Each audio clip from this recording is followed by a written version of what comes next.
Now, a question I get asked an awful lot is how do you actually change your career? Well, I've been working in the recruitment industry for over 10 years now, and I've met, I don't know, probably about 5,000 people and placed several hundreds and thousands indirectly as well. So I want to give you a little bit of advice on that subject today. Firstly, you have to remember the job that we do can be a defining thing for you. So it can be like a character. So you can be defined by your career. Sometimes you can actually see yourself as I'm Bob the architect or I'm Bob the accountant. And everything that you do is around the story that you see in yourself, the narrative that you tell yourself. And that's easily done because our thoughts become our habits become our life. And for a lot of people, they start to live lives that expect them because other people have got narratives of Bob's is an accountant, this is what Bob's like, and I feel comfortable knowing this is Bob. But Bob might necessarily want to be an accountant. Bob now may want to be a rock star or a sailor now. And how do you actually make that transition across? Well, there's a few pieces of advice on that I want to give. The reality is you have to get into the mindset of wanting to change. So let's say you figure out that you want to now change profession and you focus on that, you're committed to that, you've made that decision, right? There's a few things that you need to do.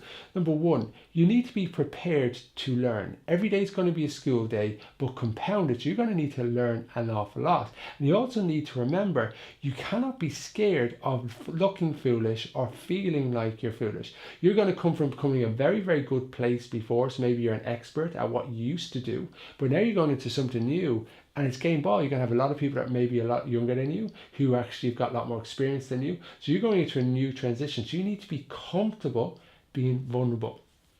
Number two, you need to have a lot of energy. We also need to be very determined on what you are going to do, because unless you're energized and ready for the challenge and determined to succeed, you're going to fail, because any obstacles you encounter, you're not going to have the mindset to be able to overcome those challenges that are there. Next point, you have to have faith. You have to have faith in you and also faith in the idea, because you've made your decision now to commit to it. You have to go on and do it right way. Now, what I'd also say, and this is probably just, I'm going to finish on this point.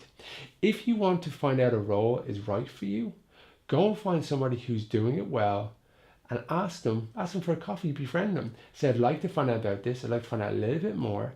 Can I spend a little bit of time with you asking some questions? And then you'll start to see if it's really that glamorous. Now, if you get to shadow that person and maybe get to do an internship or do some little bit of work on the side, that's going to be able to really see what it's like to work every day in that field. And that would be my advice to do, is you kind of try it before you commit, before you really understand if it's right for you as well. Because it isn't all shiny and gold, and the grass isn't always greener as well. So I hope you find that beneficial. If you did, please let me know, and please put in inserted brackets what you actually found interesting from that in the comments box as well. Tomorrow I'm going to share with you one more piece of advice. If you want to check out the latest podcast or Ask Mark episodes, check out www.wicken.co and you'll be able to hear some inspiring stories from that. See you then. Bye.